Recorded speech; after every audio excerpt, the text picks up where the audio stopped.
กสาวให้ช่างให้ช่างอยากไปตลาดพาพื้นแล้วก่อนเนอะ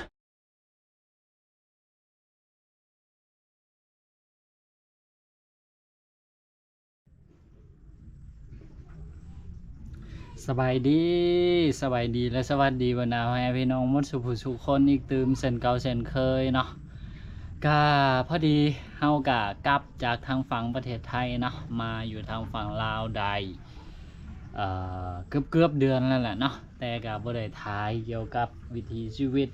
อยู่บ้านของตัวเองให้กับบรรดาแม่พี่น้องได้เบิ่งได้ชมจักเทื่อเนาะมื้อนี้พอดีมีโอกาสเนาะก็เลยว่าสิมาถ่ายเป็นอีกหนึ่งวิถีชีวิตเนาะในการหาลัวหาฟืนในการใส่ชีวิตประจำวันของคนลาวเฮาทุกบ้านคือจะต้องใส่แบบนี้แหละถ้าว่าอยู่ในละแวกของบ้านบ่าวดำเนาะอยู่ในเขตของบ้านบ่าวดำก็คือสิใส่แบบเดียวกันนี่หมดเนาะก็คือนี่แหละเนาะ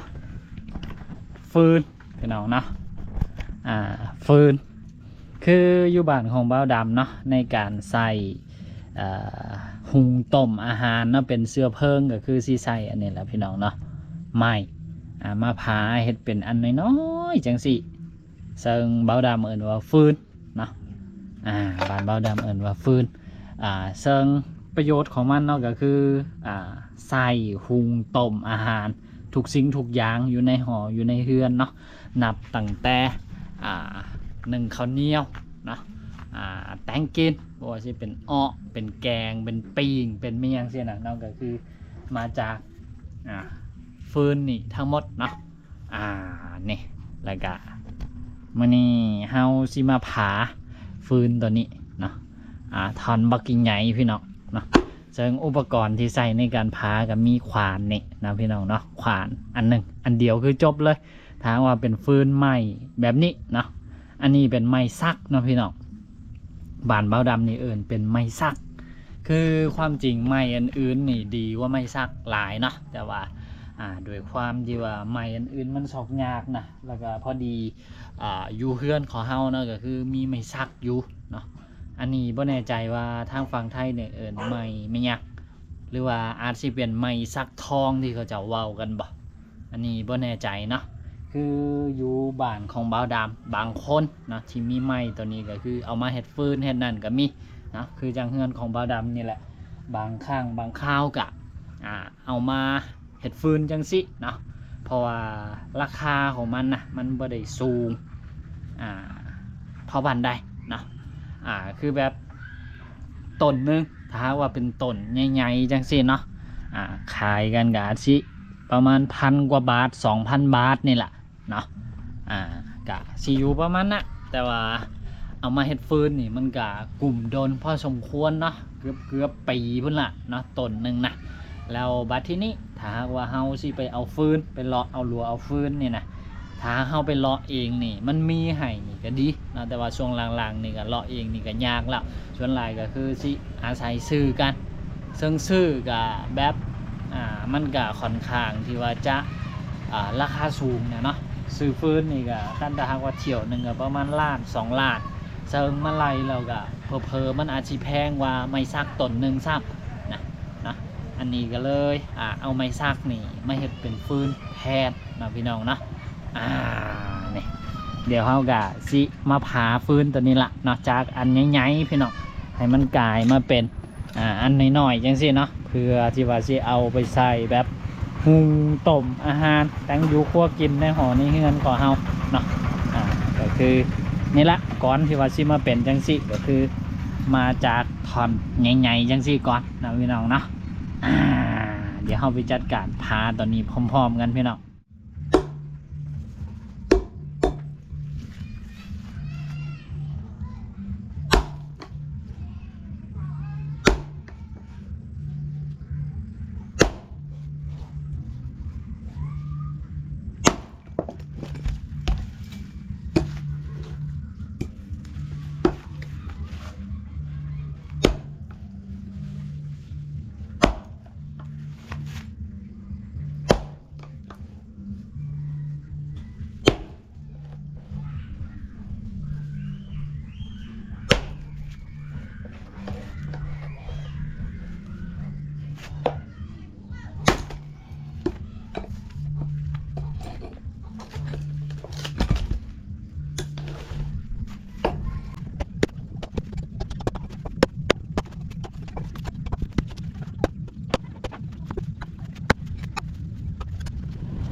ก็โอเคเนาะทุกคนตอนนี้ก็เฮาพาจากท่อนใหญ่ๆเนาะกลายมาเป็นเศษเป็นสวนที่มันย่อยขึ้นมาอีกเติมน้อยหนึ่งละเนาะนี่รอบแรกเนาะที่เฮาพาก็คือสิพาจากท่อนใหญ่ๆให้มันย่อยเป็นจังซี่ละเนาะแล้วก็รอบต่อไปแล้วก็จึงสิพาจากส่วนนี้เนาะให้มันย่อยมาเป็นแบบนี้เนาะก็2 รอบเนาะที่เราจะต้องพากะเมื่อยเติบเนาะพี่น้องเนาะมันได้ใส่แห้งลายบาดทำอิฐนี่แหละเนาะเรารอบ2กะบ่ปานได้ละเนาะแต่ว่าขวานของเรามันบ่ค่อยดีพี่น้องเนาะมันมักหลุดตลอดอีพอแปลงเมื่อวานมื้อซืนนี่เนาะบ่าวดำว่าสิไปหาเหล็กหานั่นแล้วก็มาให้เพิ่นจอดติดเลยเนาะน่าจะโอเคกว่าอันนี้นี่แบบมันบึ้นหนึ่งรุดนะเนาะก็ต้องได้ระวังพาไปแล้วก็แปลงไปนำเนาะเดี๋ยวไปพาพวกนี้ต่อกันนะพี่น้องเนาะ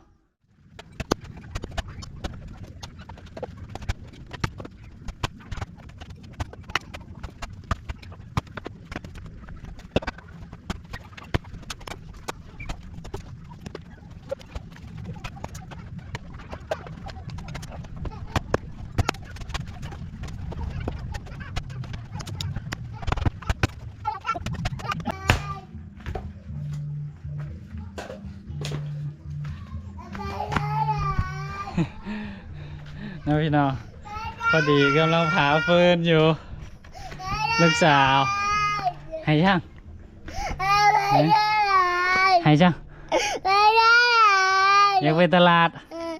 พาเฟิร์นแล้วก่อนเนอะถาแอดนะถาแอดนะนี่ฟังพอว่าเดี๋ยวถ่าพอพาเฟิร์นแล้วเราก็ค่อยไปตลาดเนาะเบอร์หนึ่งพอพาไปเนาะอยากเอาช่างอยากไป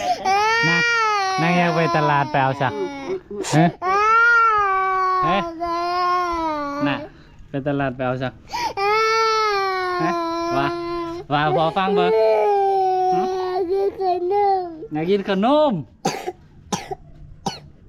มื้อนี้ก็ได้กินแล้วด้วยบ่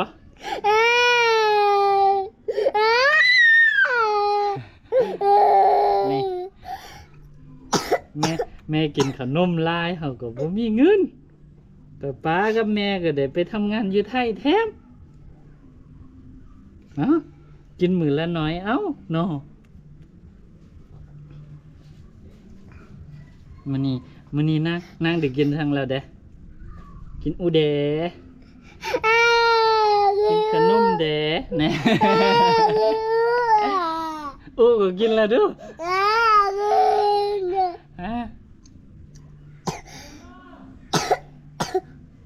กินเหมือนละอันพ่อเนาะบื้อหนึ่งป้าพาฟื้นแล้วเราเอาไปตลาดเนาะเอาไปโลดซื้อของกินเนาะโอเคถ้าป้าพาฟื้นแล้วกันนะเดี๋ยวป้าพาไปตลาดเนาะพาฟื้นแล้วกันเนาะ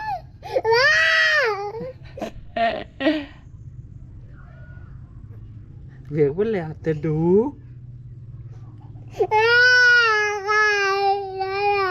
ไปแล้วเวียกเราพอพาไปนะ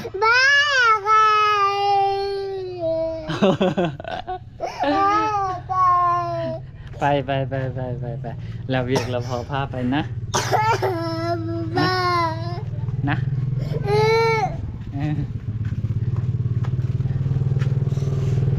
แมวมันนี่แหละอยากไปตลาดมีก่อนไปก็เสร็จน้ำมูกตากันเสร็จน้ำมูกน้ำตากันจะสินะจะหนีผู้ใดเห็นเขาอีเวนนี่หมดเลยนี่เนี่ยบอกบ้าว่านี่บ่แล้วทำนะพี่น้องนะเดี๋ยวสิพาลูกสาวไปตลาดก่อนแล้วก็กลับมาก็ถึงมาสืบต่อเนาะก็สำหรับ EP นี้ก็สิโจ้ไว้ซ้ำนี้ก็เนาะพอดี นี่ละลูกสาวแบบบ่คอยสบายใจเด้เนาะก็ให้ห้องปกติถ้าหากว่าลูกสาวอยู่สบายใจก็เฮาจอบเฮานั่นไปก็แล้วไปนะแต่ว่ามื้อนี้ก็โดยความที่ว่าเพิ่นบ่ค่อยสบายเนื้อสบายตัวเด้นะคิงฮ้อนตั้งแต่เมื่อวานแล้วก็มีน้ำมูกมีนั่นเนาะก็เลยนี่ล่ะงอแงหน่อยนึงนะก็ประมาณนี้นะสำหรับฟื้นของเฮาเนาะกับพายังบ่ทันหมดพี่น้องเนาะได้ประมาณครึ่งนึงนี่แหละเนาะแล้วก็นี่อันที่เขาพามาค่ะได้เป็นจังสิเนาะอันนี้ก็คือวิถีชีวิตอีกอย่างหนึ่งของคนในแถบบ้านเฮาเนาะก็คือวิธีการเอาหลัวเอาฟืนเกียมเสื้อเพลิงในการหุงต้มกะประมาณนี้นะพี่น้องเนาะกะสำหรับ EP นี้เนาะก็ต้องขอตัวลาไปแล้วพี่น้องไว้พบกันไหมใน EP ต่อไปสำหรับคลิปนี้ขอกล่าวคำว่าสบายดี EP ต่อไปบรรดาพี่น้องอยากให้เฮ็ดคลิปยังก็สามารถคอมเมนต์กันเข้ามาได้นะสำหรับ EP นี้สบายดีบ๊ายบาย